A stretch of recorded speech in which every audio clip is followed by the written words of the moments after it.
Как да определим правилно цените в салона? Дали цените ви са просто някакви цифри?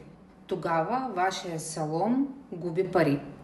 Често срещана грешка, която собствениците допускат, е да определят цени на принципа в съседния салон е така и при нас някъде е така.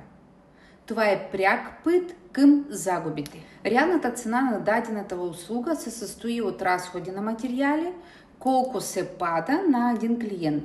Разходите на майстора, даже ако майстор сами сте вие, заплата, данъци, наем на работно място, желана печалба, колко трябва да спечели салонът от всяка една процедура.